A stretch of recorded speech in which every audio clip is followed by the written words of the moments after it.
What is it exactly you do for a living? John Dillinger, robbing banks. That's a serious thing to say to a girl you just met. Baseball, movies, good clothes, fancy cars. And you. What else you need to know? Today, I am declaring the United States of America's first war on crime.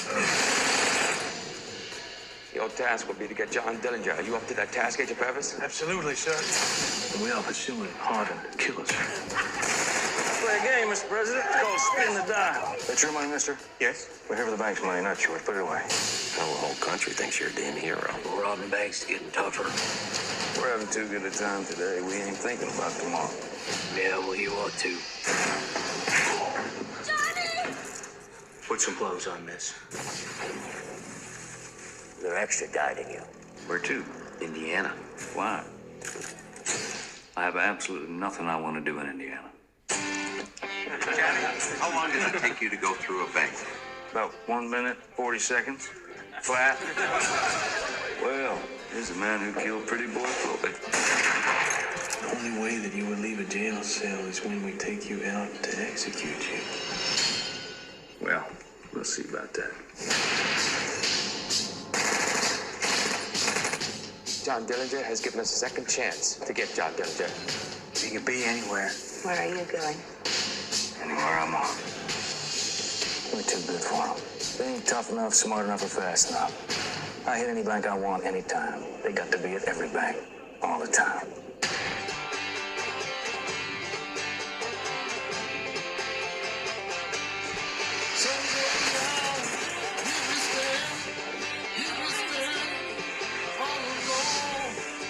What if we can get out of here all together? Want to take that ride with me? Yeah, I want to take that ride with you.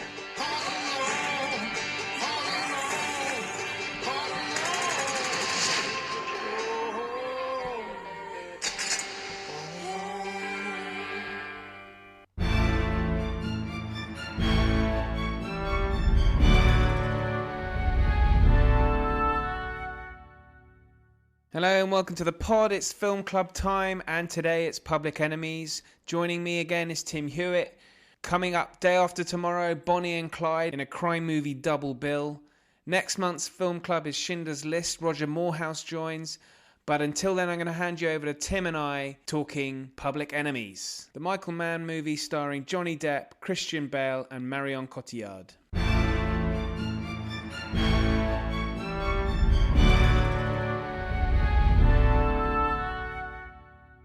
Tim, welcome. So, welcome back. Thank you so much.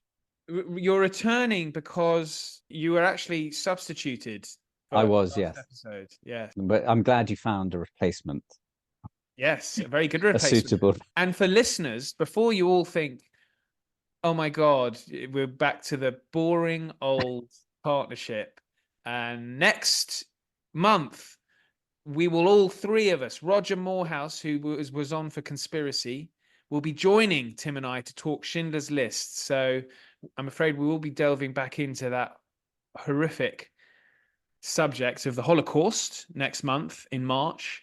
But I think very apt that we do, given the rise of anti-Semitism that we've been seeing in the last few months. So that's certainly what we should do. But today, let's move on to today. Today, we've got a bit of a crime double bill. So this episode is on Public Enemies, the Michael Mann film.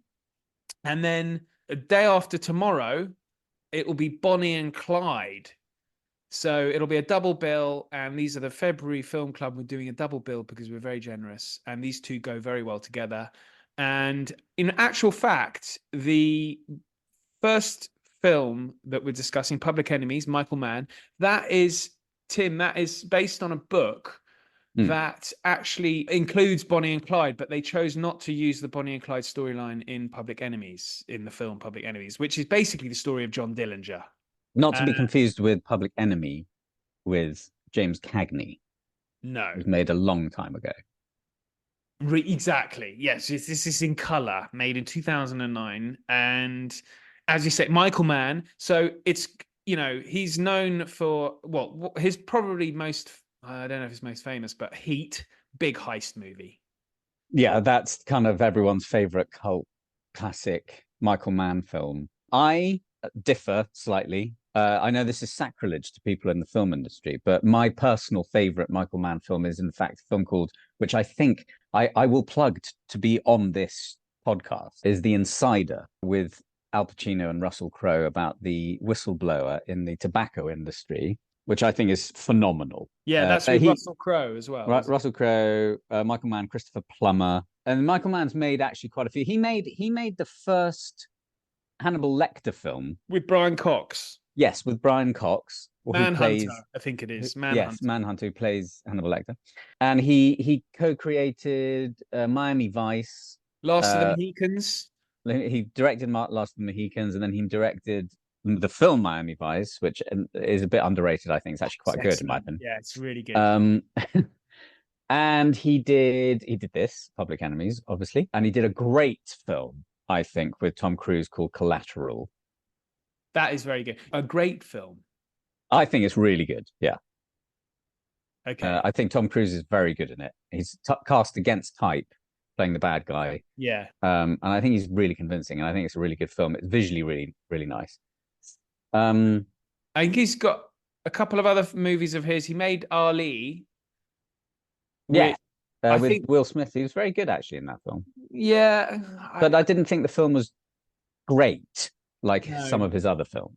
And actually, I think it's impossible for Will Smith to portray someone so just charismatic. He's like, there's no one more charismatic than Muhammad Ali.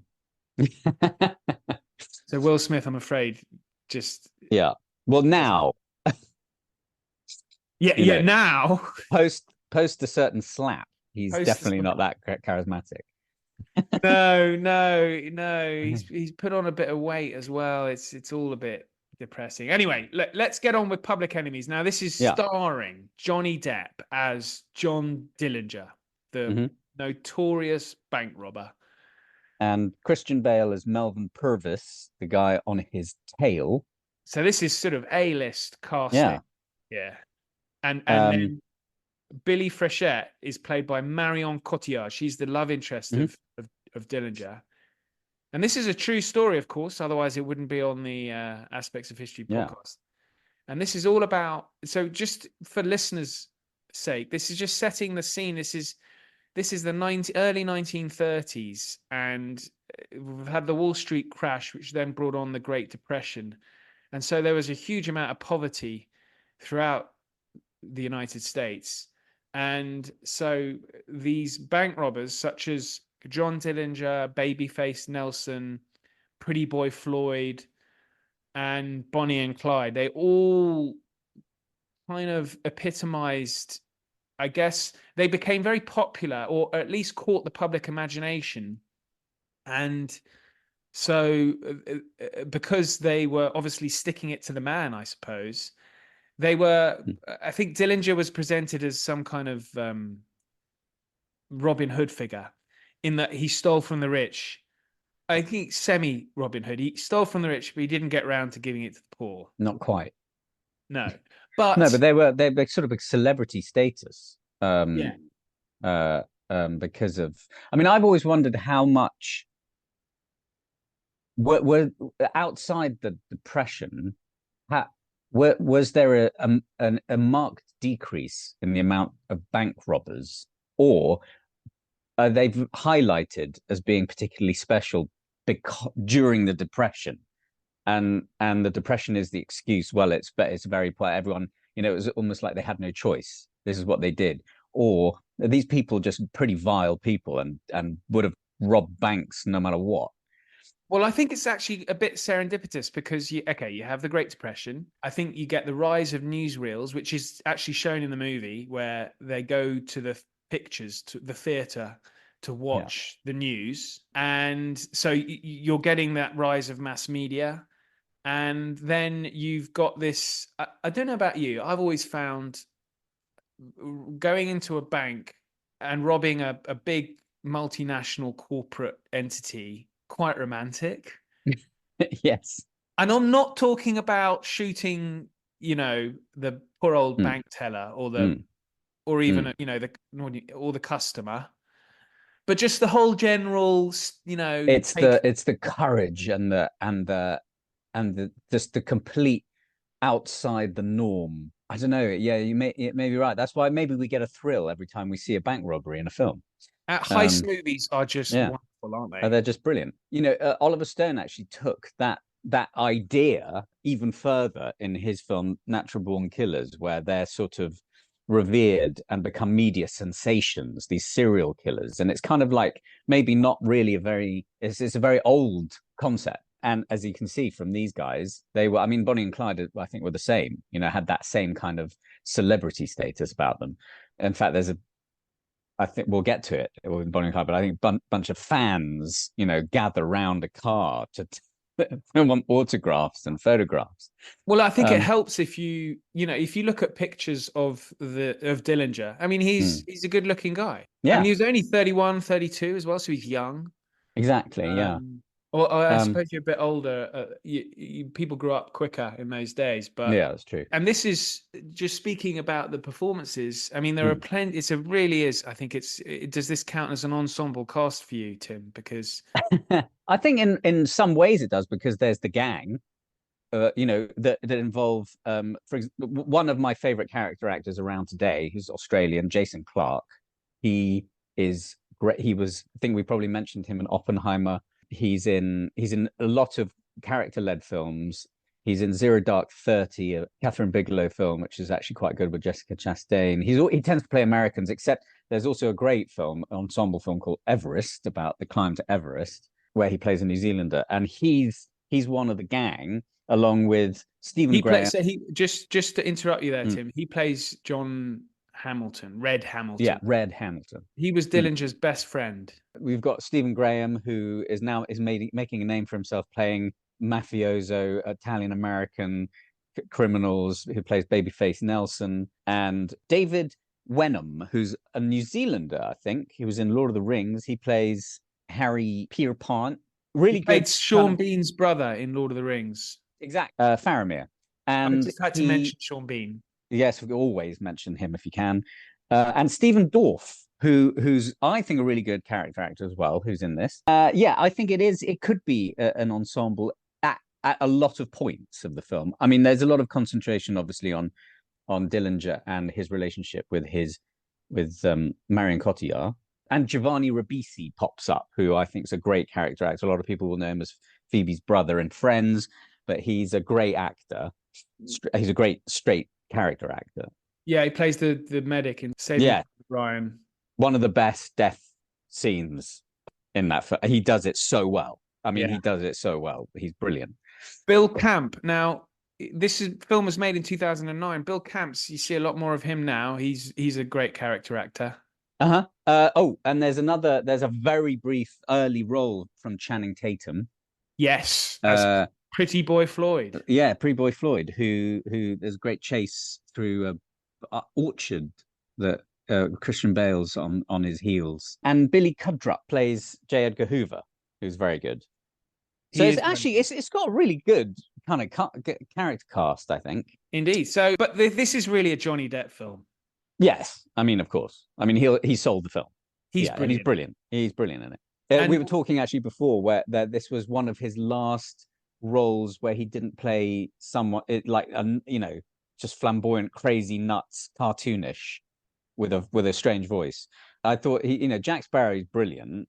It was a unique character, but his Wonka, his Alice through the Looking, all of these kind of crazy characters that he played. Now he's sort of disappeared slightly, hasn't he, because of all his personal troubles. But I think he's been cancelled. He was in a French film. Oh yes, he was. Directed by the lead woman who's in the film. The name escapes me. But this was a really good performance, actually. It was kind of straight. He's somewhat terrifying at times, but very likable. He's charming, which I guess is exactly what we were talking about, what Dillinger probably was to gain this kind of public persona. Yeah, and it's almost like a joyride through the film for his character. It's all he starts singing to his hostage in the car. Remember when he takes that woman? Very charming. Michael Mann is the master of heist movies, isn't he? After Heat and this. Yeah, I guess Yeah? so. No? No? Okay. He's done a couple of good heist films. You're filming a heist movie now, aren't you? Is it a heist movie? It's not really a heist movie. No, it's a crime film. Okay. Unfortunately, there's no actual heist in the film. Okay. Christian Bale, Mm. who we haven't really mentioned that much yet. It's cops and robbers, so he's chasing Dillinger, and this he's is he's the Al Pacino to Johnny Depp's De Niro in this. Yes. So Bale, he brings that usual intensity to the role, doesn't he? He was established. He'd done American Psycho. He's done Batman as well. Yes, he had. That's true. He'd done Batman. I want to say though that this was, he's a supporting character in this more than a lead. Yeah, if you look at the poster, it's got Johnny Depp all over it. Yeah, and I wouldn't say that his character Purvis is fully rounded. Like for example, if you were to use the De Niro Pacino comparison in Heat, that's very much a film about the two sides of the same coin. They're opposites, but they have a lot of similarities. It's a very big sort of a character study. This doesn't have that depth to it, I don't think, in terms of that comparison. So it's not, we're not following Bale's character really as much. No, you don't see his personal life. He doesn't go home and rip a telly off the out of the kitchen and throw it onto us. Exactly, or kick it out of the car in the street. So it's very much more Depp's bio, but he's good. I mean, Bale's solid and very, very. You can see very determined. Steadfast determination to find this guy. Have one scene together, I think, is that actual one dialogue scene where Depp's behind bars. It's kind of taunting him, saying, "Oh, I'm going to get out," and it's like, "Oh, really?" Which is, it's nice to see them together. I mean, but it is very much, on the hunt. Is that the only time they've acted together? I think so. Yeah. It's almost like passing a baton then, in a way, because Johnny Depp is just brilliant. I mean, he's done so many brilliant performances, particularly in the 90s. Yeah, amazing. I think for you and I, at our age group, late 40s, for us, I would say Johnny Depp in the 90s. I've always found him more of a. I was more interested in him than someone's like Tom Hanks, who got a lot of accolades. But Tom Hanks is, yes. He's not. I wouldn't say Tom Hanks is cool. No, but Tom Hanks is just endlessly likable. He's the everyman. He's so watchable that it's. I mean, it'd be nice. Apart from, I don't know if you've seen Cloud Atlas, which is a film where the actors in it play multiple characters in different time periods. That's probably the only time I've seen Tom Hanks play an absolute bastard, like a horrible character. But it's not something you see. Whereas Depp is, he can do Benny and June, which is such an amazing, lovable character. And then he can do this, he can do Donnie Brasco, and then he'll do Jack Sparrow. My favorite Johnny Depp film is Dead Man. Dead Man is really good, yeah. Jim Jarmusch movie. Jim Jarmusch, the black and white. Kind of Western type thing. Yeah, it's great. Sort of Neo, where he plays William Blake. He's confused with the poet. It's a wonderful film. And then he's very good in Ed Wood, which is my personal favorite Tim Burton film. What's Eating Gilbert Grape? I can see why it is, actually. What's Eating Gilbert Grape? It's something as crazy as Fear and Loathing in Las Vegas. He's just wild, and I mean, he's unpredictable. He obviously wants to stretch himself and think outside the box, and he always has. He's never become the leading man star, just a star. He's tried to veer himself into character acting, which commendable. He could have been a star, couldn't he? There was a period in the 90s. Of course. Yeah, absolutely. I think it's testament for someone who, I think at the read-through of Pirates of the Caribbean, he just did what he did. And the producers were kind of like, what you do, you can't, what are you doing? And, he kind of proved everyone wrong. But I've only seen the first one, and he's by far the best thing about it. Absolutely. I mean, without him, it would have been just a bit mediocre. He's very good in this. He's, as I was saying earlier, he borders on kind of terrifying but charming. Even when he confronts Marion Cotillard, the coat check, and says basically, "You're coming with me," And she's like, well, I don't know you. And then the other guy turns up and is like, can you get my coat? And you're like, uh-oh. He's really good. I was going to say, it's not the sort of film that does particularly well these days, though. Tommy guns in the 30s, these kind of 30s gangster films, don't really do, or it's not that they necessarily don't do well, it's just that they're not made very often. Yeah, crying So, shame. yeah, it is a shame. And I'm wondering whether, I mean, I'm not totally sure. We'll get on to how it did. We can get onto it now. We can do it now. It cost 100 million to make, and it made globally 214 million. Yeah, so it's not bad. That's pretty good.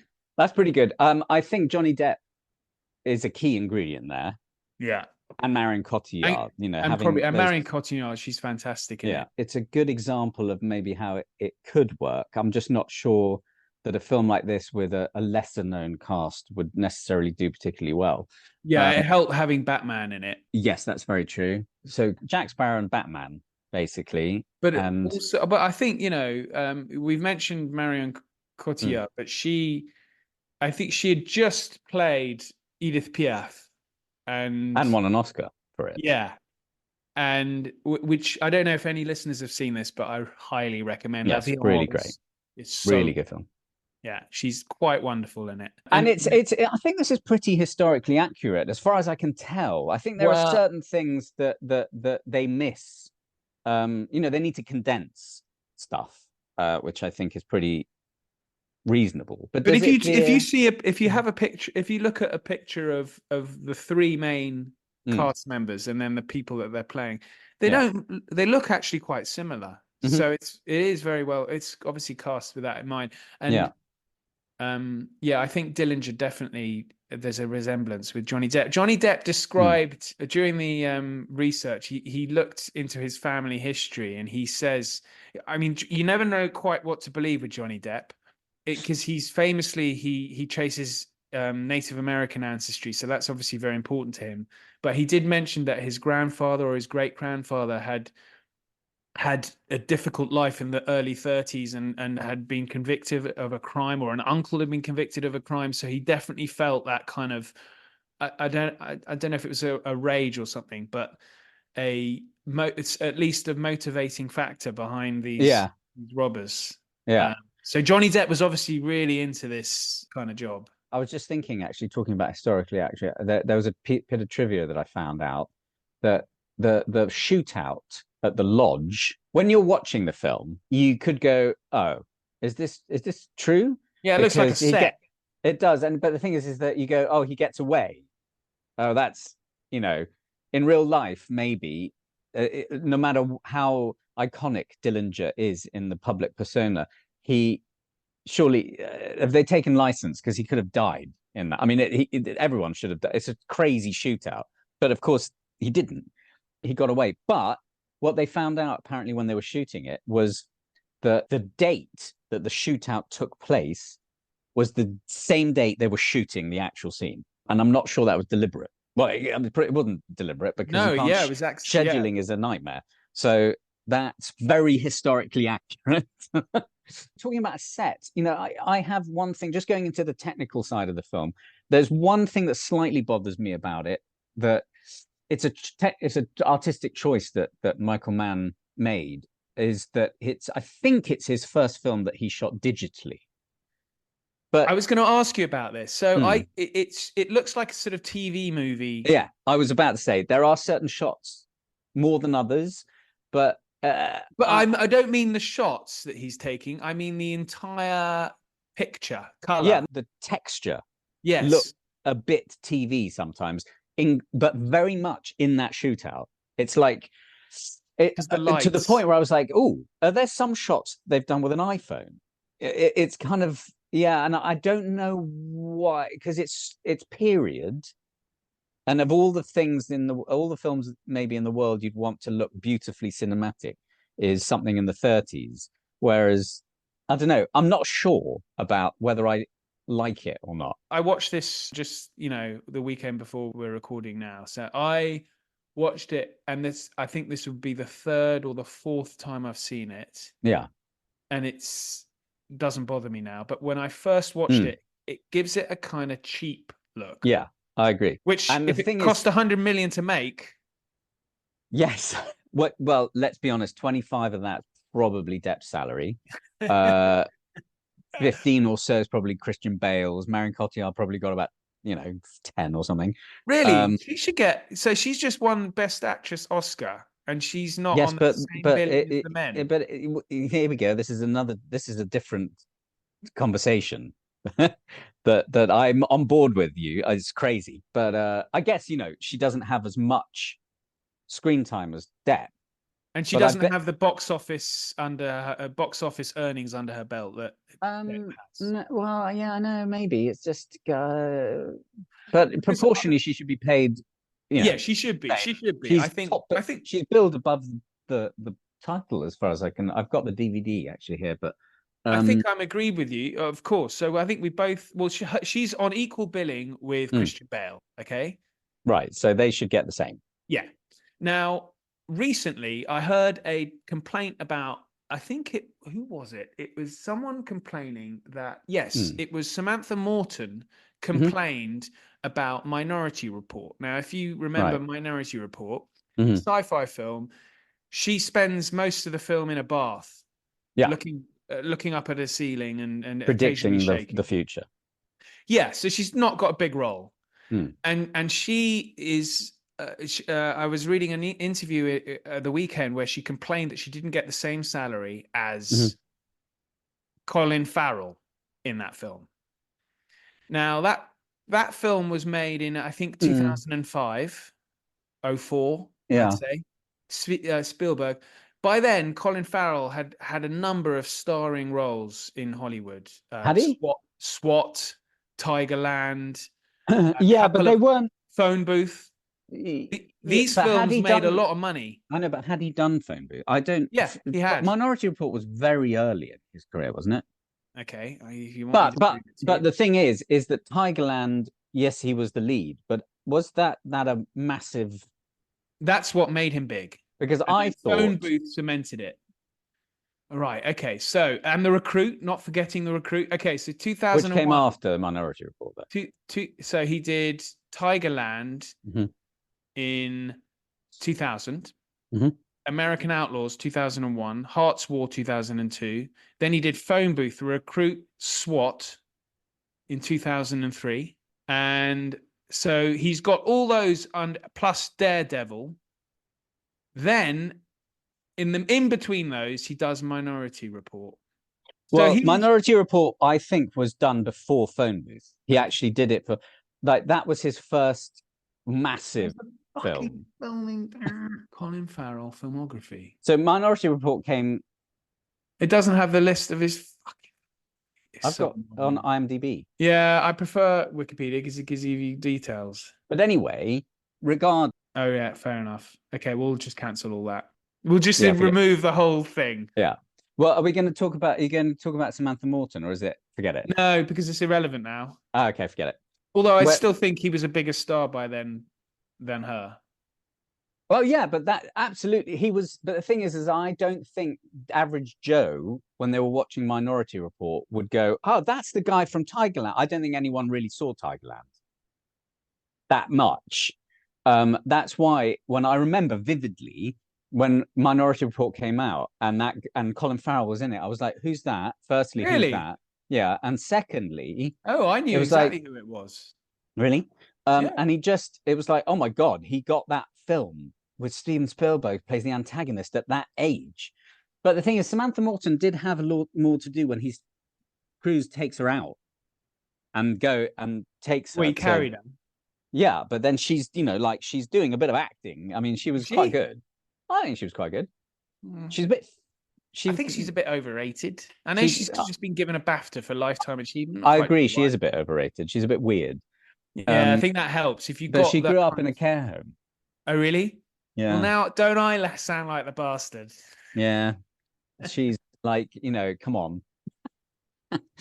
Anyway, where were we before all of this? Oh, okay. Before my Samantha Morton-based hate rant. Marion Cotillard's salary. So we talked about that. Right. So should we get on to our categories? Yeah. Have we talked enough about the historical stuff? Well, no, because there are a number of problems with it historically. For example, the beginning of the movie, you get this shootout, which didn't happen. When he's taken out of jail. Yes. Oh, that didn't He happen. returns to release his buddies, one of whom dies in his arms being dragged from a car. James Russo. Never forget James Russo, great guy. But Beverly Hills Cop. Donnie Brasco. Yeah. Brilliant actor. Open Range plays the marshal in Kevin Costner's Western. Brilliant performance. So he dies in Johnny Depp's arms, and it's very upsetting for Dillinger. But that guy actually spent the rest of his life in prison and died in the 1970s. Yes, a bit of license there. But it's a good opening. And then at the end of the film, the other emotional point, which really got me, so much so that I cried. Right.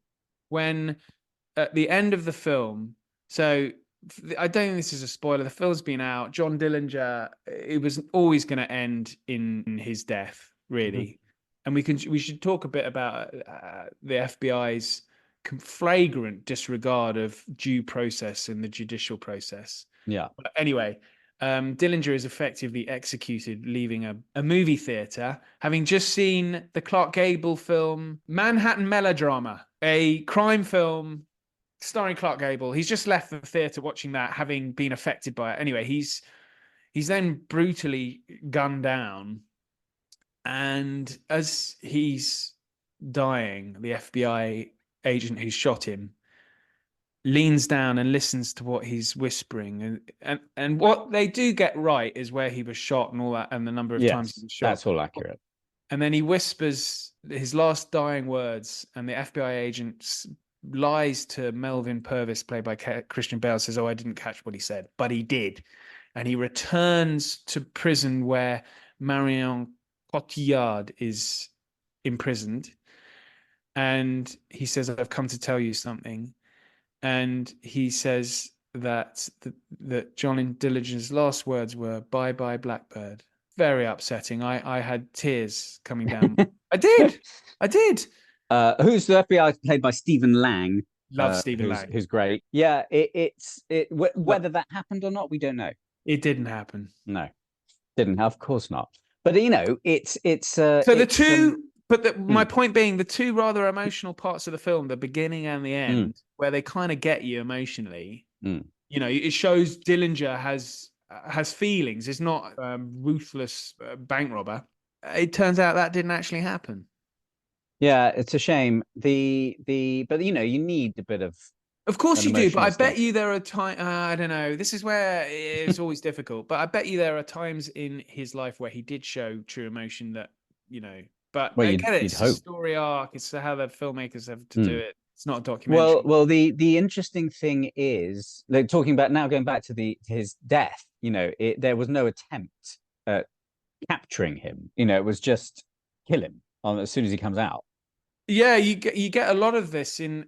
I think Pretty Boy Floyd and. I mean, and a great parallel between this and Bonnie and Clyde, of course. Yeah, where it was almost the authorities were like, "Oh, screw this, just."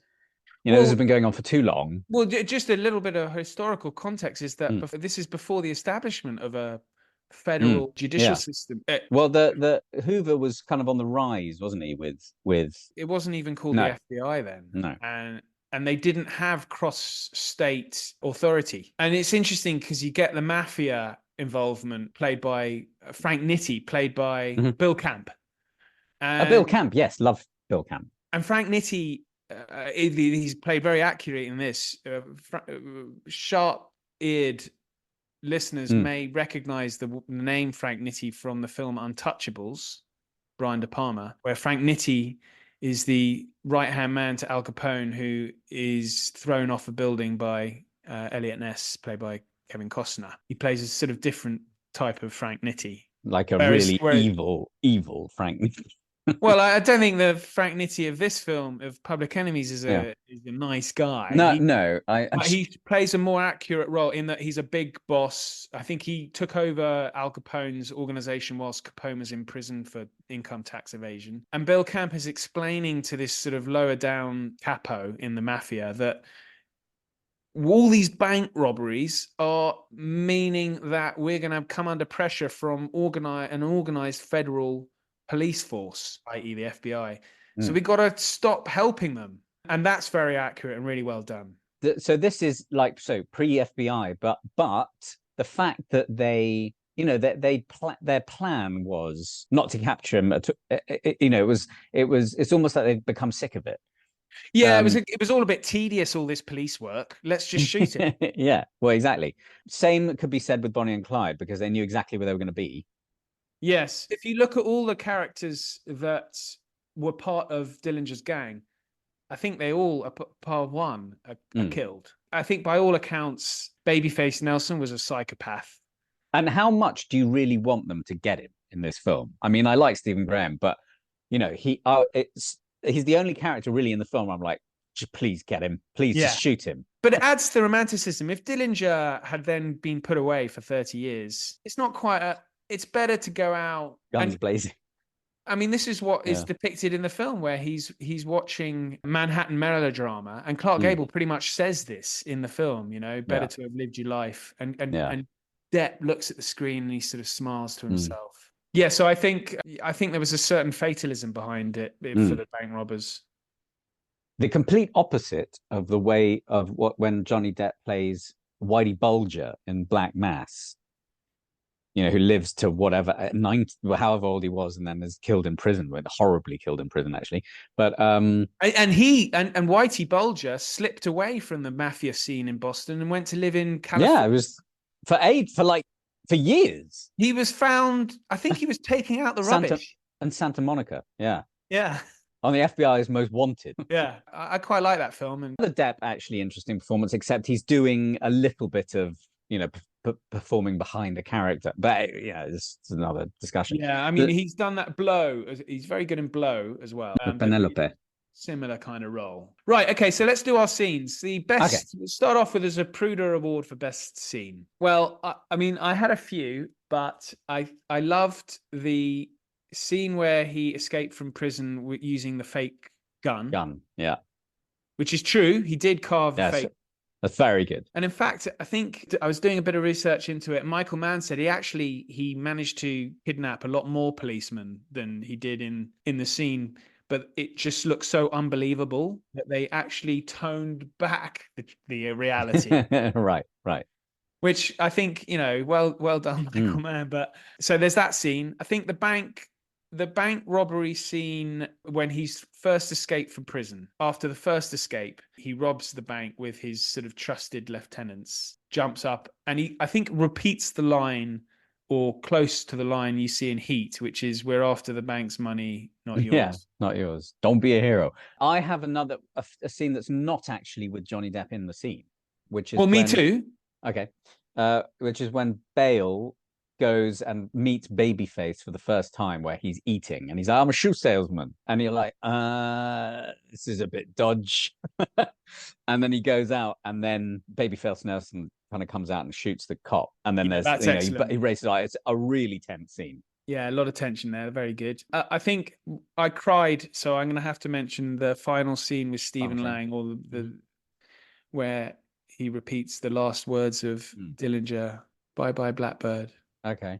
She's really good in it. The woman she played. I'll actually go for also the scene where he goes to the coat check and says, "You with me?" And the guy comes and is like an impatient and says, "Get my coat." And yeah, I think it's actually quite a good scene. I mean, Billy Frechette, who was the real life girlfriend of Johnny Depp, she was part Native American and returned to reservation and lived out her days there, having served, I think, 3 years in prison for helping. He had this, I think he did have this charm that meant people helped him. Which understandable. I don't think you could say that about Babyface Nelson. No.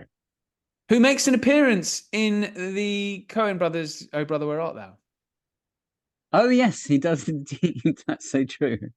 Yeah. Okay, so what are we going to go for best scene? I think if I had to gun to a Dillinger Tommy gun to my head, I would say Marion, Cotillard, and Stephen Lang scene at the end. Okay. That's a very short scene, but yes, okay. But you would agree with that? Perfectly reasonable. Okay. Willing to agree. Right. Next is the big one, the performance, the best performance. What are our nominations? Well, it'd be weird not to nominate Johnny Depp. The Simon Baker Award for best Simon performance. Baker Award. I've got to go Go with on. it's either him or Marion Cotillard. Yeah, she's really good in it. I think the thing is because I love Johnny Depp, and he is so good in this. But I've got a thing for Marion Cotillard, so I'm going to go with her. Oh, okay. To make our first ever female winner of the best. Regardless of performance, you're going because it's no. I'm saying that she's fantastic in it. Yeah. Well, there is a period where she's actually not in the film because she's been arrested by the FBI, and they treat her very badly. Yes, she's very good in those scenes. She's so good in those scenes. Yeah, I agree. Okay, let's go with Marion Cotillard.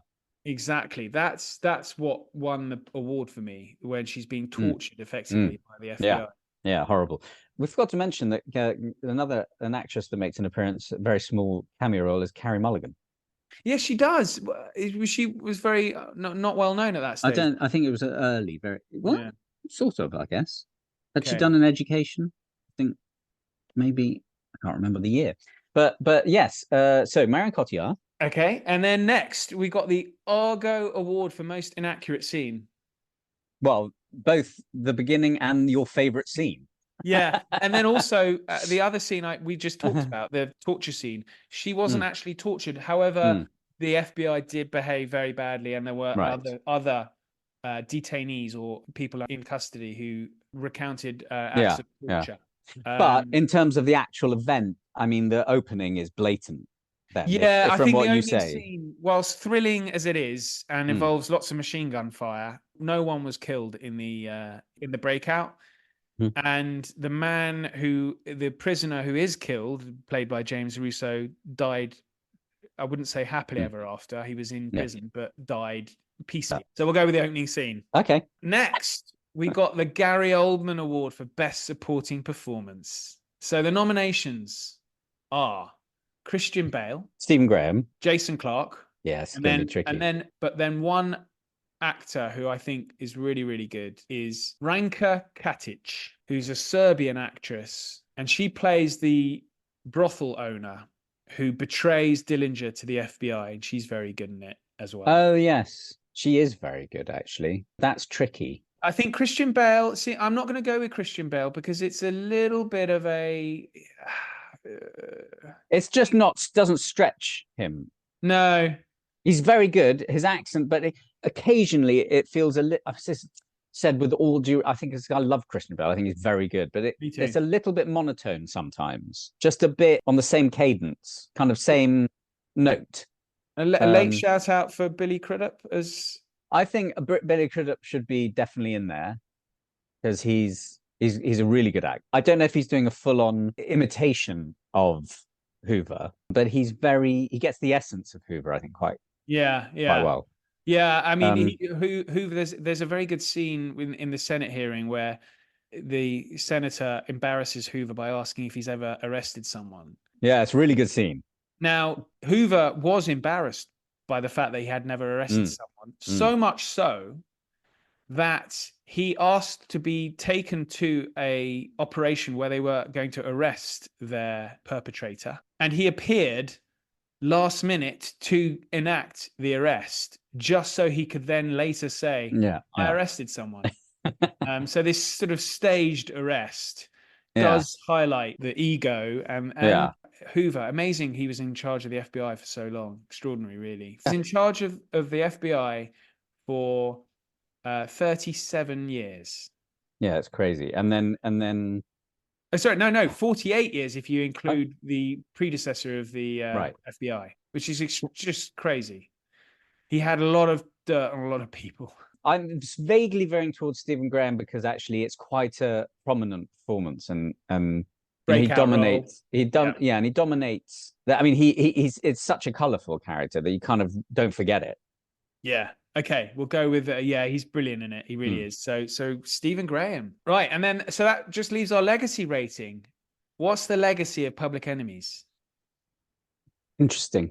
Because it's out of Michael Mann's body of work, it's not one that crops up I think in the for people. I mean, no, Heat oh, everyone's like, Heat. It's a sort of film where people go, oh yeah, I forgot about that one. Actually, yeah, I remember seeing it when it first came out. I haven't seen it since, type thing. You know, one thing that we haven't mentioned as well, though, the writer, one of the co-writers is Ronan Bennett. Now, Ronan Bennett is an Irish writer. Interesting to start with. He also wrote Top Boy, which is on Netflix, which is doing really, really well. It's been described as the British Wire, The Wire. I have a family member who is raving about it. I mean, The Wire is much better than Top Boy. The Wire's like up there with The Sopranos, so it's difficult for Top Boy to reach that, but it is brilliant. So well done, Ronan Bennett. That's excellent. But having written this as well, it's quite impressive. Yeah, co-written with Michael Mann and so legacy. When people ask, Dillinger in film, there's the film Dillinger, which is a good film, which was made years ago. But do people immediately remember Public Enemies as a prominent film that deals that is based in history, but I don't know, has a lasting. I think it's pretty low down, I'm afraid. I mean, it made a lot of money and it's got a great cast and it's done very well, but it didn't get any awards, not nominated for anything. No. Best Picture winner that year was The Hurt Locker. I'm not sure The Hurt Locker's that great. I think maybe it's American guilt over the Iraq War, which is why that one. Yeah, I think it's a well-crafted film, but I remember thinking that year was crazy actually. Avatar. Yeah, other nomination. District 9, very good. And Education. There's a major one. Inglourious There Basterds. are two major ones, actually. Inglourious Basterds, in my opinion, it was bizarre, should have won Best Screenplay, and The Hurt Locker won. I mean, Best Screenplay, The Hurt Locker. No, I don't think so. Inglourious Basterds should have won Best Screenplay. It should have. It's one of Tarantino's. I mean, Tarantino's not made a bad film, but it was a little strange. So, Public Enemies, yes, I don't think it's very high. I think we'll have to give it 2 out of 5. Okay, 2 out of 5. I think that's it. Public Enemies. So coming up next in 2 days' time, it is Bonnie and Clyde. Tim, thanks a lot. Thank you so much. I'm looking forward to Bonnie and Clyde.